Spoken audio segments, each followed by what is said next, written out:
Halo dulur, selamat datang di Medo United, channel fans MU paling netral. Menang dipuji, kalah dibully. Di video kali ini seperti biasa kita akan membahas berita-berita terbaru dari Manchester United dan kita akan mengomentari terkait update-update yang ada di Manchester United. Tanpa berlama-lama lagi, kita langsung masuk aja ke berita yang pertama.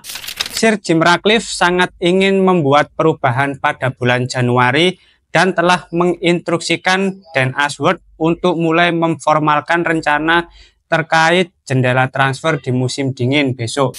Oke, ini kurang sekitar 1 bulan lagi ya, bursa transfer di musim dingin akan dibuka, ya sekitar 30 harian lah.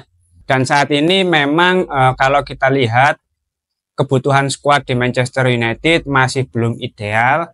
Masih ada beberapa posisi yang perlu dilakukan pembaruan, masih membutuhkan beberapa pemain untuk menstabilkan kedalaman skuad di Manchester United.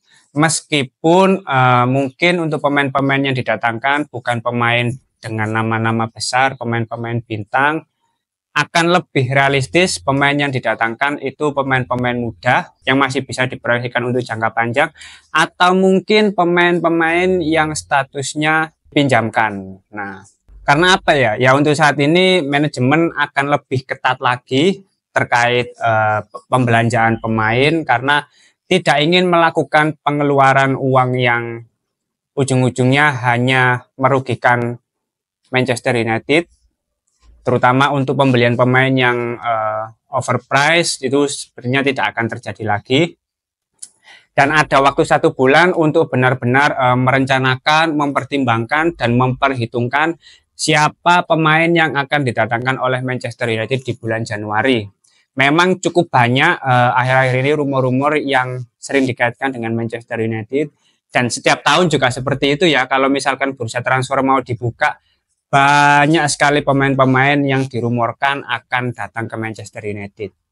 Memang tidak sengawur musim-musim sebelumnya ya. Kalau musim-musim sebelumnya masih di era manajemen yang lama itu ngawur loh, sumpah. Sopo pemain dikait nona MU tuh. Tapi setelah kepemilikan Ineos di bawah manajemen yang baru ini, rumor yang beredar itu kemungkinan realisasinya masih cukup besar dan rumor-rumornya nggak sengawur dulu. Jadi aku akan canggus dewe asu. Intinya untuk di bursa transfer musim dingin besok mungkin kita tidak akan disuguhkan pemain-pemain bintang, pemain-pemain dengan harga yang sangat mahal, tapi justru pemain-pemain muda maupun pemain pinjaman. Nah, siapa saja pemain-pemainnya ya let's see ya. Kita lihat nanti di bulan Desember, karena biasanya di bulan Desember itu akan lebih gencar lagi rumor-rumor yang beredar terkait pemain-pemain yang ingin didatangkan ke Manchester United. Dan di bulan Desember biasanya sudah dimulai proses negosiasi. Nah, dengan pihak klub, dengan pihak pemain sudah ada kesepakatan verbal. Itu biasanya nanti di bulan Desember dan bulan Januari. Wah, ini. Tapi kalau aku melihat memang untuk manajemen yang sekarang tidak terlalu terburu-buru, tidak terlalu gerasa-gerusuk, dan apa ya, benar-benar mempertimbangkan dengan baik, dengan matang pemain yang diincar ini sudah sesuai dengan kebutuhan pelatih. Nah, terutama kebutuhan Ruben Amorim ya, karena Ruben Amorim merasa ya untuk skuad yang sekarang masih bisa dicoba, bisa dimaksimalkan, tapi menurutku masih perlu ada penambahan pemain baru di beberapa posisi. Sumber terdekat mengklaim hierarki Manchester United menganggap Chris Rigg sebagai bakat muda domestik paling menarik yang berpotensi tersedia dan siap menguji tekad dari Sunderland untuk mempertahankan pemain tersebut. Oke, kalau berita terkait Chris Rigg ini bukan berita baru ya. Dari beberapa minggu sebelumnya sudah gencar dikaitkan dengan Manchester United.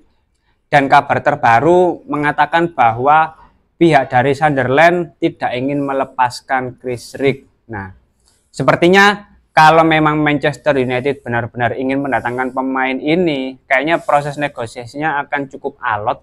Karena memang Chris Rigg ini menurutku sangat potensial juga. Meskipun usianya baru berusia 17 tahun, Tapi di kompetisi Championship musim ini dari 14 pertandingan dia sudah memberikan kontribusi 3 gol.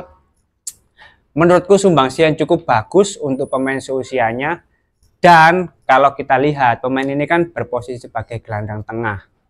Yang mana kalau kita lihat di Manchester United di posisi lini tengah itu masih membutuhkan tambahan pemain. Karena Bruno Fernandes menurutku hanya bisa bertahan di 2-3 tahun mendatang. Setelah itu secara performa sudah nggak konsisten ya harusnya. Lalu ada Casemiro yang secara usia malah lebih tua. Dan memang sudah seharusnya selesai lah di Manchester, nggak bisa bertahan lama. Lalu Christian Eriksen yang kabarnya di musim panas nanti kontraknya nggak diperpanjang lagi oleh Manchester United. Praktis harus ada pemain-pemain baru di lini tengah. Nah, meskipun Ruben Amorim sudah memberikan statement bahwa dia ingin memaksimalkan pemain-pemain dari akademi, tapi kalau misalkan ada peluang untuk mendatangkan pemain muda dari klub lain yang sangat potensial, ya jangan sampai hal ini disia-siakan oleh pihak manajemen. Apalagi secara market value ya Chris Rick hanya di angka kisaran 10 jutaan lah, masih sangat terjangkau kalau melihat potensinya yang cukup menjanjikan. Nah, jadi mungkin proses negosiasinya nanti akan cukup alot dengan pihak Sunderland terkait Chris Rick ini. Tapi kalau bisa deal benar-benar didatangkan ke Manchester United pada bulan Januari, wah keren sih. Keren manajemen, wes keren tok boys, pokoknya wes kerjanya gue benah pokoknya manajemen ini. Oke, kita masuk ke berita berikutnya. Manchester United telah melakukan kontak langsung dengan pihak PSG untuk mendatangkan Randal Kolo Muani dengan status pinjaman pada bulan Januari. Wow, diskusi akan terus berlanjut dan keputusan terserah kepada sang pemain. Wah, menarik ini ya, sudah ada pergerakan dari pihak Manchester United untuk mendatangkan Randal Kolo Muani.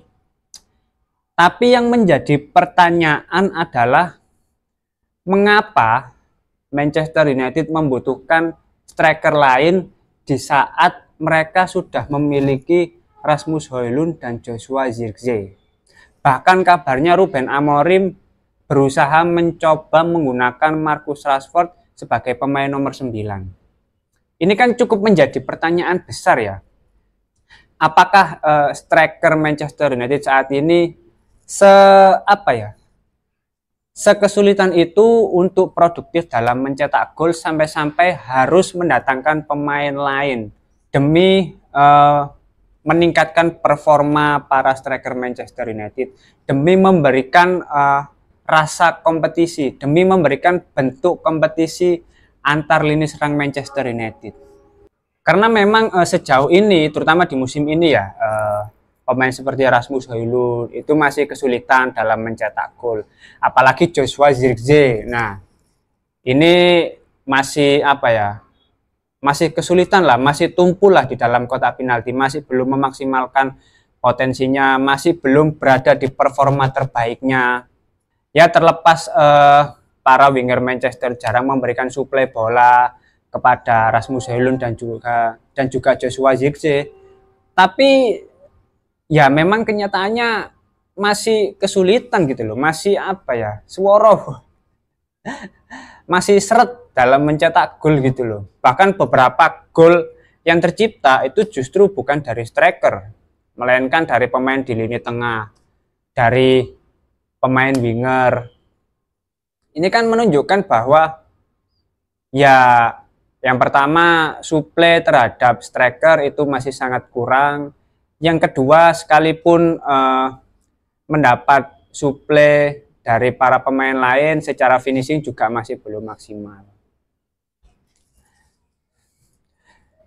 Dan yang dikhawatirkan adalah kalau misalkan striker-striker Manchester United ini tidak bisa survive di bawah kepelatihan Ruben Amorim, ya nggak menutup kemungkinan di musim berikutnya para pemain ini bisa tersingkir dari Manchester United, gitu loh. Tapi kalau misalkan ada opsi pemain pinjaman di lini serang, ya menurutku akan jadi tambahan amunisi yang bagus untuk kedalaman skuad. Terus yang kedua bisa apa ya, meningkatkan motivasi para pemain untuk lebih mempertajam lagi insting mencetak golnya, untuk meningkatkan lagi kualitas individunya agar bisa selalu tampil reguler gitu loh. Jadi akan ada persaingan antar pemain di lini serang Manchester United. Karena sampai saat ini yang menurutku tampil konsisten ya masih Amad Diallo. Pemain-pemain lain di lini serang United masih belum menunjukkan konsistensi yang mana itu menjadi tuntutan bagi para pemain Manchester United.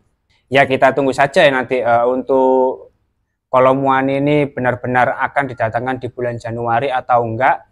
Kalaupun enggak didatangkan juga enggak jadi masalah, karena Manchester United secara komposisi sudah memiliki striker, 2 striker, dan dua-duanya juga masih belum maksimal. Tapi kalau misalkan didatangkan, berarti memang menurut Ruben Amorim dan manajemen, ya seburuk itu kualitas striker Manchester United sampai harus mendatangkan striker lain. Oke, sekarang kita masuk ke berita yang terakhir. Klub asal Turki Beşiktaş dikabarkan tertarik untuk mendatangkan Antony dengan status pemain pinjaman di bulan Januari. Wah, ini ya, berita terkait Antony ini apa ya, menurutku menjadi berita yang sangat menarik. Karena yang pertama, Antony ini jarang mendapatkan menit bermain, jarang mendapatkan kesempatan. Dan hal itu disebabkan karena performanya yang mulai menurun dari musim kemarin. Dan di musim ini masih belum bisa menunjukkan, masih belum bisa membuktikan bahwa dia adalah seorang pemain yang layak untuk menjadi starter di Manchester United. Menjadi pemain yang layak didatangkan dengan harga hampir 100 juta. Dan kalau misalkan ada klub lain yang tertarik untuk mengamankan jasa Antony, entah itu pembelian secara permanen atau pemain pinjaman, mungkin ini bisa menjadi win-win solution bagi Antony dan juga pihak Manchester United. Karena akan sangat kasihan juga kalau pemain semahal Antony, pemain yang gajinya cukup tinggi juga, tapi jarang mendapatkan menit bermain, lebih sering nganggur, lebih banyak ngobrol dari bangku cadangan. Ya kan jarang main tapi bayaran full lur. Ya apa lho? Ya manajemen ya rada muring-muring. Kan digaji tapi jarang main ya. Dikai kesempatan main ya gak iso memaksimalkan dengan baik gitu loh. Mungkin kalaupun dipinjamkan, harusnya ya Manchester United nanti akan mencantumkan klausul kewajiban untuk membeli secara permanen. Karena kalau kita lihat skema dari Ruben Amorim, menurutku akan sangat sulit juga bagi Antony, terutama di lini serang, karena untuk winger kanan juga sudah ada Amad Diallo yang secara penampilan sangat konsisten. Kalaupun dipasang sebagai wingback kanan, sudah ada Nocer Mazraoui yang secara performa sejak awal musim sudah menunjukkan konsistensi, menunjukkan kestabilan, dan salah satu pemain penting sampai saat ini di Manchester United. Jadi agak repot juga ya nanti ditempatkan di posisi mana gitu untuk Antony. Di lain sisi juga menjadi tekanan mental juga ya untuk Antony, jarang dimain, stres, depresi. Bahkan pelatih yang mendatangkan Antony ini juga sudah dipecat, meskipun di beberapa kesempatan dia sudah menyatakan bahwa dia masih ingin tetap berada di Manchester United, tapi dia juga ingin melihat statusnya dan masa depan di Manchester United ini seperti apa. Kalau misalkan memang sangat kesulitan untuk mendapatkan tempat sebagai pemain reguler, ya mending dipinjamkan aja, lalu ada klausul kewajiban untuk membeli. Kasihan loh. Ya kadang kalau kita lihat performanya juga cukup menghibur ya. cukup menghibur, dan cukup menghibur dalam artian benar-benar menghibur ya, bukan secara performa yang menunjukkan kualitas terbaiknya gitu loh. Ya agak gregetno kadang. Dan ya gitu-gitu aja, memang flop, nggak bisa dipungkiri pemain ini flop akhir-akhir ini, bahkan dari musim kemarin. Jadi kalau ada klub lain yang tertarik ya nggak apa-apa, jual aja gitu loh. Eman lek gak kanggo nak MU lur, Eman manajemen sing rugi menurutku. Dan dengan karakter Ineos dan juga manajemen sekarang yang sangat ketat terkait keuangan, terkait finansial, ya harusnya Anthony ini layak dijual. Kalau misalkan dikasih kesempatan di beberapa pertandingan berikutnya di bawah asuhan Ruben Amorim tidak menunjukkan progres yang signifikan, ya fix di bulan Januari pasti dipinjamkan. Dan di musim panas mendatang harusnya sudah dijual Anthony ini. Oke, mungkin itu dulu beberapa update terbaru dari Manchester United. Kalau teman-teman ada opini lain, langsung tulis saja di kolom komentar. Kita diskusi santai seperti biasa. Terima kasih sudah menonton video ini. Jangan lupa like, komen, dan subscribe. Salam.